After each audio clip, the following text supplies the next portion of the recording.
La organización Transparencia Internacional publica anualmente el índice de percepción de la corrupción en el sector público de cada país. Según esta organización, en el 2010 Colombia ocupó el puesto número 78 entre 178 países evaluados, con un puntaje de 3.5, al igual que países como Grecia, Perú y Tailandia. Esto se califica de 0 a 10, siendo 0 muy corrupto y 10 ausencia de corrupción. Durante 5 años consecutivos, Colombia ha obtenido puntajes debajo de 4 y desde hace 12 años que está incluido en la encuesta, las calificaciones no han pasado en promedio de 4. Crítico, muy crítico. Esta situación evidencia que nuestro país no mejora, sino que tiende a estancarse. ¿Y cómo va a mejorar si en los últimos meses se han hecho públicos escandalosos casos de corrupción? Escándalos que no paran. Pues Beatriz Gómez visitó en Manizales al escritor y profesor bogotano Orlando Mejía Rivera, quien ha escrito varios libros sobre el tema de la corrupción para hablar sobre el origen de este flagelo en Colombia y por qué la situación no cambia. Beatriz Gómez entra al radar. Usted afirma que la corrupción no es un hecho aislado, no es un hecho casual, sino que es más bien nuestro modo de ser. ¿Por qué? Mira, más que nuestro modo de ser, lo que muestro es que históricamente el fenómeno de la corrupción es connatural a Colombia. Desde la colonia se instauraron estructuras corruptas por parte de la sociedad, de parte de la sociedad, que han mutado, pero que de alguna forma han perdurado hasta hoy. Claro, al venir desde la colonia ya es eso, ha sellado nuestra forma de ser, ha marcado nuestra cultura, y eso somos entonces. Eso somos como cultura dirigente en buena forma. El problema está ahí, mira, como lo digo yo ahí citando a Confucio, un antiguo filósofo chino, cuando la dirigencia es corrupta, el pueblo es corrupto, o por lo menos ese es el paradigma que tiene. En la esfera ética y moral no vale la teoría, vale el ejemplo. Y no hay nada más nefasto que los que dirigen envíen mensajes de corrupción. Entonces, desde la colonia, incluso desde la conquista, viene este proceso. Con una anécdota que permíteme, lo digo. Cuando llegaban las leyes de Indias, de los reyes de Castilla a estas tierras, los españoles tenían un rito. El rito era ponerse las leyes sobre la cabeza y decir, lo que el rey quiere se acata pero no se obedece. Y se hacía lo contrario. Y de ahí entonces podemos explicar esta cultura colombiana de hacerle el quite a todas las leyes. Sí, es una burla a las leyes sistemática, expresada o usada de manera paradójica, por ejemplo, con más leyes. El legalismo, el santanderismo llevado al extremo, se convirtió en crear leyes para burlar leyes. El dicho popular, echa la ley, echa la trampa, viene desde la colonia. Bueno, hay países que tuvieron una suerte completamente diferente, algunos países europeos, qué sé yo, que están dominados por una ética completamente diferente. Sí, mira, yo analizo un libro clave de Max Weber, que es La ética protestante del espíritu del capitalismo. Ahí se muestra cómo los ricos de los países influidos por el protestantismo creían que el trabajo honesto era la forma como se congraciaban con Dios. Se hacían ricos, pero se hacían ricos por la vía honesta, y el trabajo era el elemento clave.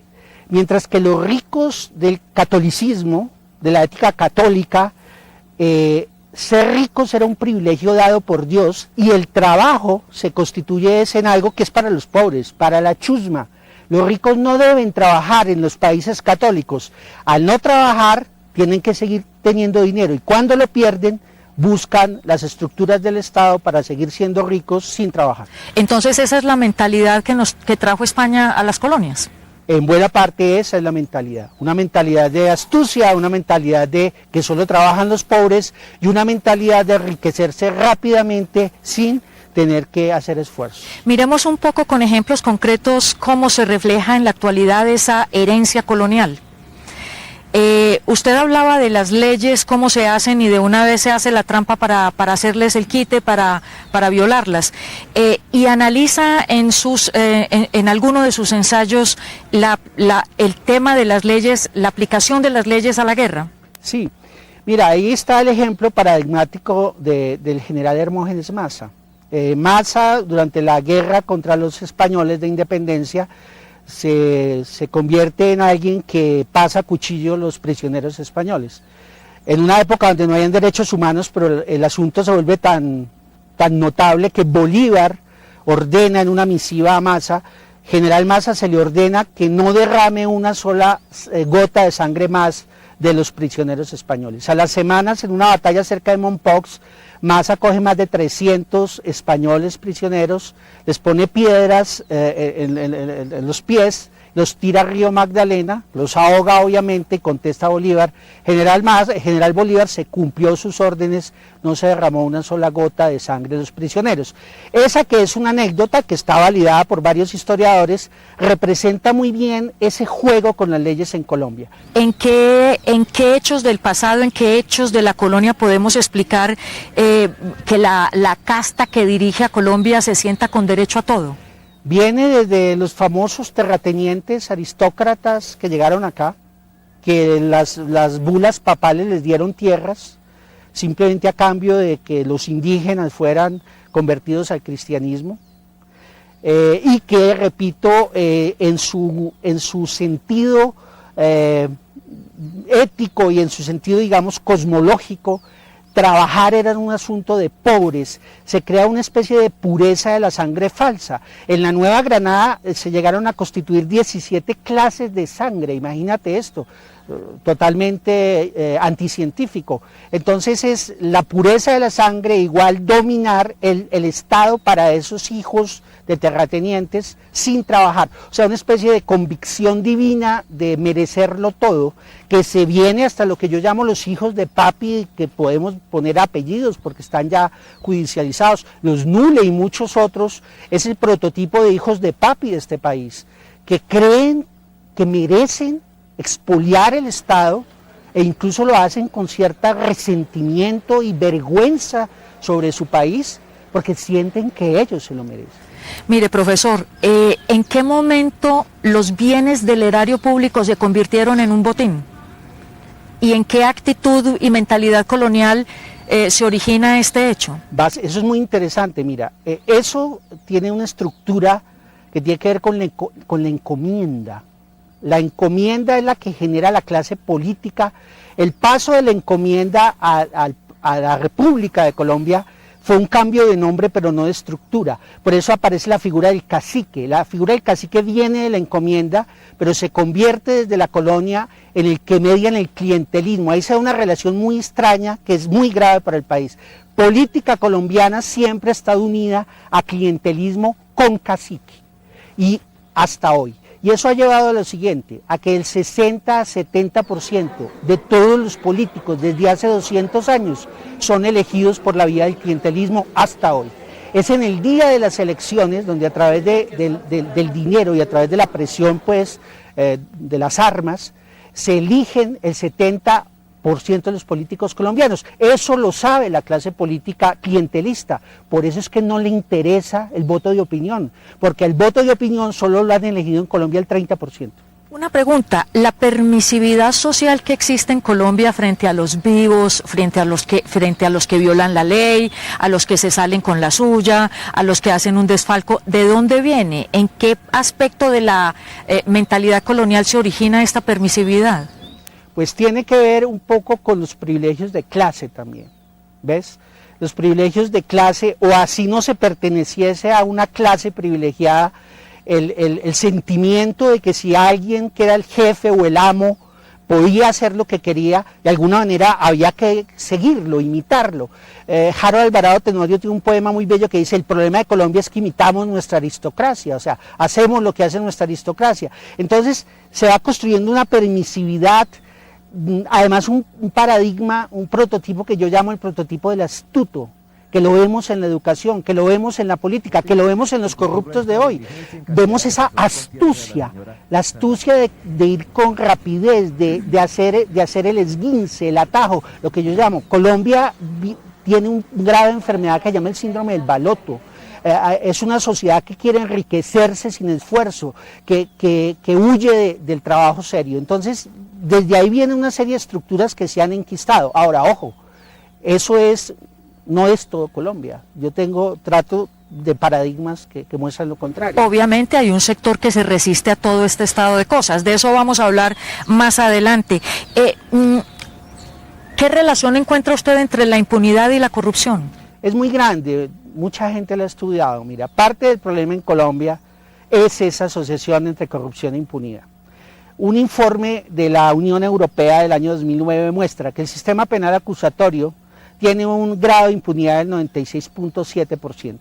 Y hay estudios muy serios, hechos por asociaciones muy serias internacionales y nacionales, que por ejemplo muestran que la justicia en general en Colombia alcanza una efectividad del 3.7%. Entonces, en una sociedad donde su sistema judicial la impunidad es lo que manda, estimula al ciudadano a volverse corrupto porque hace balances, y es lo que vemos todos los días. Yo me robo este instituto, me meten 4 años de cárcel, me meten 6 años de cárcel y salgo multimillonario. Mire, profesor, ¿qué reflexión le suscita a usted esa vieja frase que ya es muy popular del expresidente Turbay, de que hay que reducir la corrupción a sus justas proporciones? Sí, Turbay representa la clase política clientelista, es el arquetipo de eso. Es el uso de la política para expoliar al bien común a favor de unos pocos. No, la frase del expresidente Turbay es coherente con él y con lo que representa una política y unos políticos que han hecho inmenso daño a este país. El núcleo de la corrupción en Colombia es el núcleo de la clase política que siempre ha llegado al poder por la vía del clientelismo. Turbay representa eso. Y la famosa frase de uno de los Nule, que la corrupción es inherente a la naturaleza humana. ¿Qué le dice eso a usted? Para cualquier profesor de filosofía, pues primero lo ridículo de la frase, ¿cierto? Y segundo lo cínico de la frase. Representa el hijo de papi y mami llevado al extremo de pensar el mundo y de creer que Colombia es lo que ellos son. O sea, es el cinismo llevado al extremo. Es una verdadera bofetada a millones de colombianos que se levantan todos los días a trabajar y se mueren pobres pero honrados frente a estos personajes con apartamentos en Kuwait, etcétera, etcétera. Pero para darle vuelta a la situación, o sea, podemos tener esperanza como sociedad. ¿En qué radica? ¿Radica en que cambiemos el sistema educativo, eduquemos un nuevo ser humano, o directamente radica en el ejemplo que dé la clase dirigente? Varias cosas. De alguna manera uno quisiera creer que las políticas anticorrupción que parecen estarse cambiando, por lo menos, realmente eso se lleve a sus consecuencias reales. Eso de alguna manera disminuiría la impunidad. Por otro lado, fomentar una cultura educativa de la honestidad desde la escuela, pero eso no se enseña, vuelvo y repito, el ejemplo ahí será fundamental. Mira, no hay nada peor para una sociedad, Beatriz, que los retardados morales, como los llama Colbert, lleguen a dominar el país. Este ha sido un país mandado por retardados morales y por eso la corrupción ha campeado. Pero sí hay esperanzas, tiene que haberla además, y te voy a decir por qué. Jorge Garay, el economista colombiano, ha hecho un análisis de un inmenso valor sobre el concepto de cooptación del Estado. Colombia es un país que a través de muchas décadas ha terminado creándose una estructura de tela de araña de los corruptos.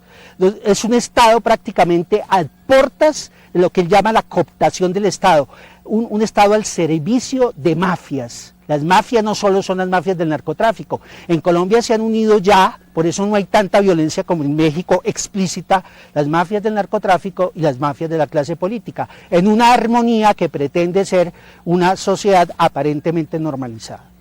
Profesor Orlando Mejía Rivera, muchísimas gracias por compartir sus ideas, sus estudios, sus análisis con el Radar del Canal Caracol. Muchas gracias a ti y a Radar.